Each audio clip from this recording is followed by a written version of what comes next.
Hello, Mike. Thank you. And hello, everyone. Welcome to yet another episode of Broken Bread. This comes to you from Mike Coles, from newliferadio.co.uk in Exeter, and myself, Ron Bailey, from biblebase.com in Reading, both places in the United Kingdom. It's good to have your company. We look forward to this time, week by week, when we can share these things together. And I thought I'd just take a moment or two to remind folks as to how you can consume your online diet of Bible studies that are coming from Bible Base. First of all, this comes out on Mike's radio program on 7 p.m. on a Thursday evening, and that's the first live launch of it. And then, about half an hour later than that, it's published onto the Bible-based podcasts website.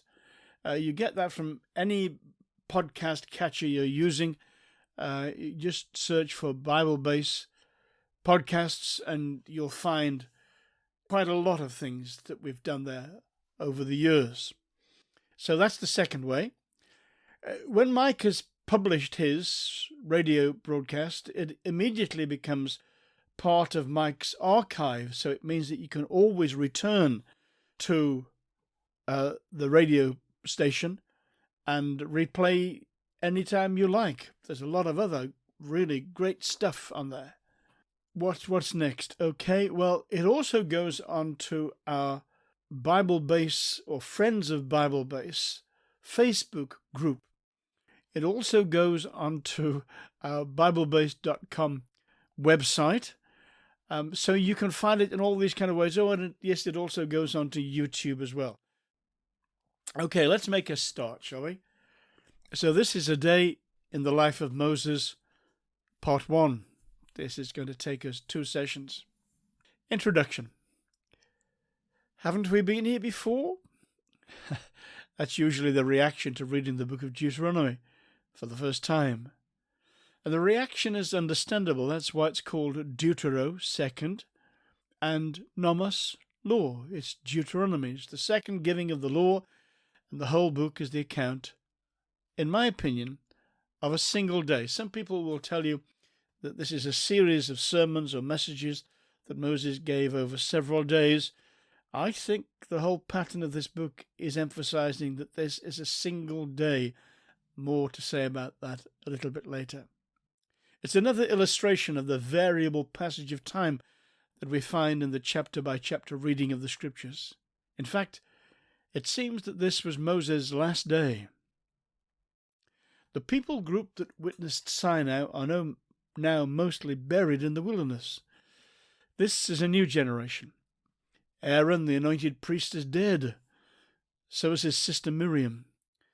Moses and the people of Jehovah stand on the threshold of great changes. Moses, however, will not enjoy them. His journey has come to its end. There is a sense in which they're starting all over again. 40 years have passed since the original establishment of the covenant and the giving of the law. All those bright expectations are now in the dust. The sequence of the first 5 books of the Bible gives us a clear timeline of the people's journey. For example, Genesis is the book of beginnings and ends with the family of Jacob or Israel in Egypt. The storyline covers more than 2,300 years.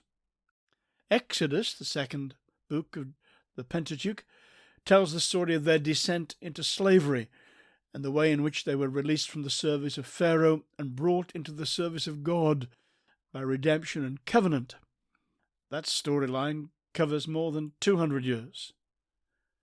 Leviticus, the priestly book, gives the instructions for the maintenance element of the covenant, the priesthood and the nations. The storyline covers less than a year. Numbers gives the preparations for the journey and the counting, assembling, a census of the armies ready for the conquest of the land. It quickly descends into a series of disasters. covering a period of almost 40 years. Deuteronomy will be a long message or series of messages and a roadmap for the 11-day journey to the Promised Land, and is full of wonderful promises and solemn warnings for God's people. The storyline covers a certain day, a single day. So the Pentateuch covers more than, possibly much more than, 2,500 years of history. Let's dig a little bit deeper. Today, says the Bible, if you hear his voice, do not harden your hearts. There's a real emphasis on today in the book of Deuteronomy. Today or this day, that little phrase is repeated again and again. This is a distribution graph I'm going to show you in a moment or two. These are the words, this is Deuteronomy chapter 1, verses 1 to 3. These are the words which Moses spake unto all Israel beyond the Jordan, that's to say on the eastern side of the Jordan, in the wilderness, in the Arabah, over against Suf, between Paran and Tophel, and Laban and Hazeroth, and Dizahab. It is 11 days' journey from Horeb by the way of Mount Seir unto Kadesh Barnea. And it came to pass in the 40th year. What a tragedy contained in just those few words. It is 11 days' journey from Horeb, that's the other word of the name for Sinai, 11 days' journey that took them the best part of 40 years. It's 11 days' journey from Horeb by the way of Mount Seir unto Kadesh Barnea. And it came to pass in the 40th year, in the 11th month, on the first day of the month, that Moses spake unto the children of Israel according to all that Jehovah had given him in commandment unto them. Deuteronomy chapter 1, verses 9 to 10. And I spoke to you at that time, saying, I alone am not able to bear you. Jehovah your God has multiplied you, and here you are today as the stars of heaven in multitude. Can you see that contrast between I spoke to you at that time and here you are today? That is 40 years in between those two phrases. I spoke to you at that time and here you are today. And we're introduced to this concept of today. The usage of today, or this used, a little phrase, in Genesis to Deuteronomy, that's what we call the Pentateuch, is really, I think, very instructive. This is a computer program that I have that I'm able to do some, I can follow some hunches up. He's a spread. If you're not looking at this, I'll just explain it. He's a spreader from Genesis through to Deuteronomy.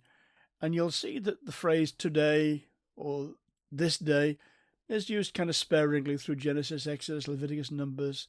And then you hit Deuteronomy and there are spikes all over the place. And simply because of the 113 references that are to this little phrase today or this day in the books of Deuteronomy, 113, 73 of them are in the book of Deuteronomy. The whole emphasis of Deuteronomy is this day, this day, this is the day. It's not a repetition of Sinai, but a new beginning. Not a covenant, but a renewal of the Sinai covenant. Maybe you know that the Methodists, following their leader, John Wesley, to this day usually still have an annual covenant renewal service. I think there's much to be said for annual covenant renewal services. This is the setting for a brand new beginning. Spiritually, they'll be brought back to their old starting point. There's a line in one of Graham Kendrick's old songs, and he says, I'd like to be a martyr if it didn't hurt too much, but I'll give you my permission to push me in. And in the middle of that, he has this little phrase, and he says, I see that you are asking for much more than I first bargained for. It seems I stand once more at the beginning of it all. I like that sentiment. It seems that you are asking for much more than I first bargained for. I seem to stand once more at the beginning of it all. I don't know about you, but that is the testimony of my life over many years now, discover day by day that you're in deeper than you thought you were, and that God is asking for more than you first bargained for. Okay, so this is the setting for a brand new beginning. Spiritually, they'll be brought back to that old starting point. The book of Deuteronomy has more references to the Sinai covenant than any other book in the Bible. So the Sinai covenant is the backdrop, but this is a new expression of it. Deuteronomy chapter 5, verses 1 and 2. And Moses called unto all Israel and said unto them, Hear, O Israel, the statutes and the ordinances. You see, it isn't just the 10 Commandments, it's the whole bundle. The statutes and the ordinances which I speak in your ears this day, that you may learn them and observe them. There are 3 key words here. Hear, O Israel, the statutes and the ordinances which I speak in your ears, that ye may learn them and observe to do them. Hear, learn, observe, and do them. That's the pattern for progress into this covenant you've signed up for. Jehovah our God made a covenant with us in Horeb. Then there's a clear distinction between the Abrahamic covenant and the Sinai covenant. The Bible does this a couple of times. It's important to notice that the Abraham covenant and the Sinai covenant are different. They have a connection, but they're not the same thing. This is Deuteronomy chapter 5, verses 2 and 3. Jehovah our God made a covenant with us in Horeb. That's the other name for Sinai. Jehovah made not this covenant with our fathers, in other words, Abraham, Isaac, and Jacob, but with us, even us, who are all of us here alive this day. There you go, another this day. This is actually how this story started off. God appeared to Abraham, or he appeared to Moses, and he said, And I appeared unto Abraham, unto Isaac, and unto Jacob as God Almighty, but by my name Jehovah I was not known to them.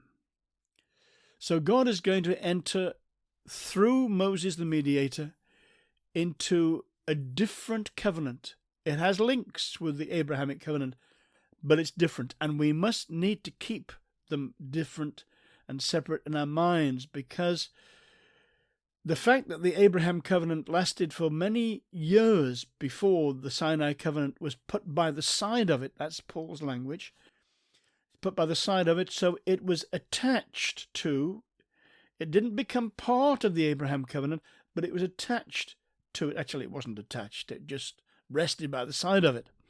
But I'm just illustrating this. We must keep in mind the difference between the nature of the Abraham covenant and the Sinai covenant. The Abraham covenant was basic and original. The Sinai covenant was additional and temporary. And this is what Paul is speaking about when in Galatians chapter 3, verse 19 and 20, he asks a question and then answered himself as his pattern. What purpose then does the law serve? He's been talking about justification by faith and the fact that Abraham was uncircumcised. He was not keeping the law when he was justified by faith. And so he then asks the perfectly natural question, what purpose then does the law serve? It was added, literally put by the side of, because of transgressions, until the seed should come to whom the promise was made. And we talked about that at length in 2 sessions called A Day in the Life of Abraham, which took 2 studies. What purpose then does the law serve? It was added because of transgressions till the seed should come to whom the promise was made. And that seed is Christ, says Paul. And it was appointed through angels by the hand of a mediator. Now a mediator does not mediate for one only, but God is one. And we've already referred several times to the fact that the Sinai covenant is land-based. It is in Deuteronomy that we see this worked out thoroughly. Deuteronomy is not merely a rerun of Exodus and Sinai. It's not you kind of just rerunning the tapes. It is the original Sinai covenant reapplied with a particular end in view. And the particular focus of Deuteronomy is the connection between the keeping of the Sinai covenant and the possession of the promised land. If we dig a little deeper, we discover that the word eretz, which is the Hebrew word for land, occurs almost 200 times in the book of Deuteronomy. It's the word you keep on coming up against, and it's often linked to the word possess. So Deuteronomy is all about the law, but it's about the way that the law serves a purpose in enabling the covenant people to possess the land that God had promised to them. The promised land was given to the covenant community, but they would need to take it, and they would only take it as they kept the covenant agreement. There's an interesting, tragic illustration of this. Achan and the broken covenant. The conquering people had taken Jericho, and the next town en route was Ai. But they were presumptuous in their expectation of an easy victory, and the willful disobedience of one man and the connivance of his family brought a simple victory to a crushing defeat. In the whole conquest of Canaan, it is the only battle that has a body count for forces of the covenant people. If you follow through, you'll see lists of the battles and the tens of thousands of people who died, who were the people who dwelt originally in Canaan. It was the land vomiting them out, it says in another part of the scripture. But there's only one body count, and that's here at Ai. And if I remember rightly, it's 37 people. 37 people of the covenant people died, all here in this one tragic battle. It's a picture in one way that although there will be many battles, God intends to have us have victory after victory after victory. If we follow his instructions, there need be no defeats. If we depend upon our Joshua to lead us and to instruct us in the way that we should go, God has promised the land to him, and he will make sure that we inherit it. The whole story is found in Joshua 7, but we will just focus on the indictment that was brought against the nation, and Achan in particular. This is Joshua chapter 7, verses 11 to 12. Israel hath sinned, yea, they have even transgressed my covenant, which I commanded them. You see how God focuses in? It's not just the avarice, it's not just the selfishness, it's not just the disobedience. It's the fact that Achan and his family have broken the covenant. It's the first breaking of the covenant in the promised land, and the judgment that comes upon him and his family is extreme. Yea, they have taken of the devoted thing, and have also stolen and dissembled. That means they've played the hypocrite also, and they have even put it among their own stuff. He buried the spoils of his guilty action under the floor of his tent. Obviously, the whole family would have known that it was there. Therefore, the children of Israel cannot stand before their enemies. They turn their backs before their enemies because they are become accursed. It's interesting, it's devoted. It's the same word translated devoted and translated accursed. I will not be with you any more, except ye destroy the devoted thing from among you. So Israel sustained its first defeat because the covenant had been broken. This principle has long-term implications.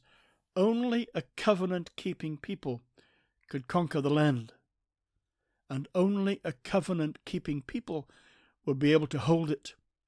Keeping the covenant gave them access into their tenancy, and keeping the covenant was their tenancy agreement. There's a Latin phrase, I think, isn't it? Caveat emptor, which means let the buyer beware. In other words, if you're buying something, it's your responsibility to check it's what it claims to be. There's another Bible detail to keep in mind here. The nation of Israel never owned the promised land. And that might surprise you. The nation of Israel was never intended to own the promised land. They were tenants. Now, I don't know how this works out in other countries, but in English law, the purchase of a property may be freehold or leasehold. If I buy a property that is legally leasehold, I'm really only renting the land on which the house is sitting. At the end of the leasehold period, the land and anything that I have additionally built on it must revert to the owner of the land. If I buy my house freehold, I'm buying both the building and the land. Now, the nation of Israel and its families held their land leasehold. The land owner was Jehovah himself. Listen to this important detail of the tenancy agreement. Leviticus chapter 25 and verse 23. And the land shall not be sold in perpetuity, for the land is mine, for ye are strangers and sojourners with me. Technically, property under the Sinai covenant could not be sold permanently outside the family. Each generation of the family held the property in trust for the next generation, and the land belonged to Jehovah.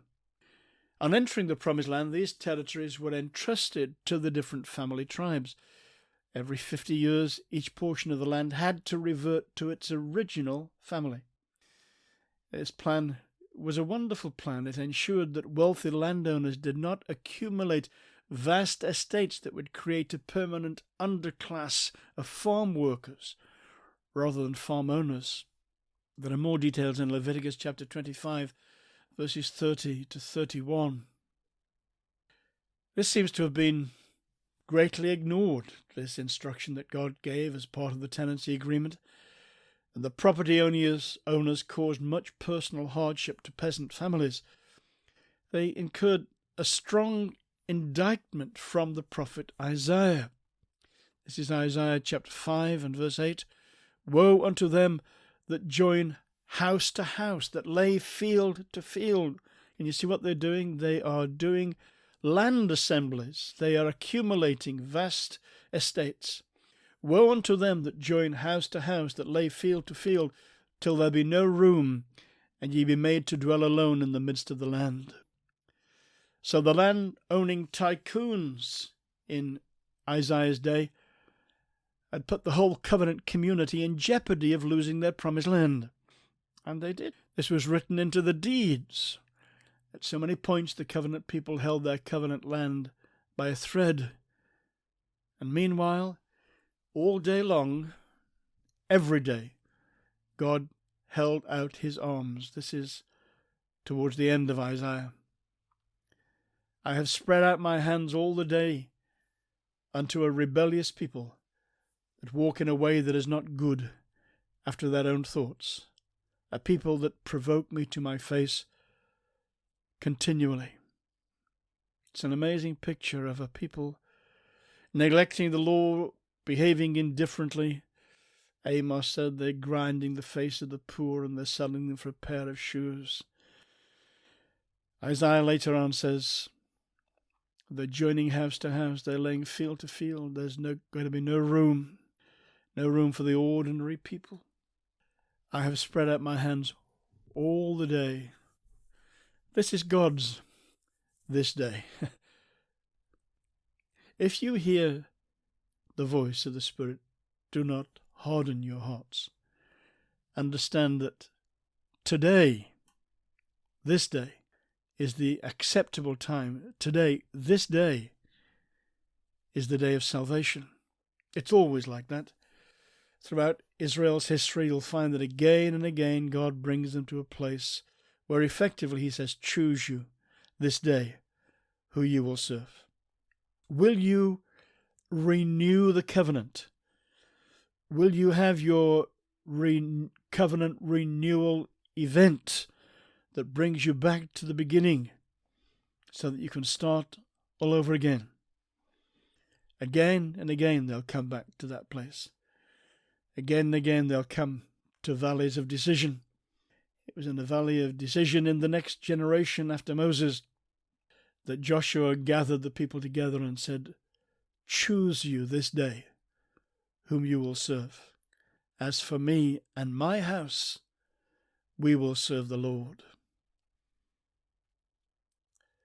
Every day he holds out his hands. Every day, in small and sometimes big events, we have to face this choice. Choose you this day whom you will serve. As we choose his will, we take another step, and wherever our foot lands, that land is yours. It's yours by conquest as you've obeyed the direction of God. But if you go your own way, then everything that you've enjoyed thus far stands in jeopardy. You may lose your entire right to the land. This is an amazing event, the last day in the life of Moses, and I'm going to stop there and return, God willing, to this point next week. So thank you again for spending this time with us. We do appreciate your company, and we appreciate all your contact. Do tell us what you think about these things, and especially if you think we can do something better. And so, God willing, until same place, same time next week, we trust to meet again. Thank you for being with us. God bless you.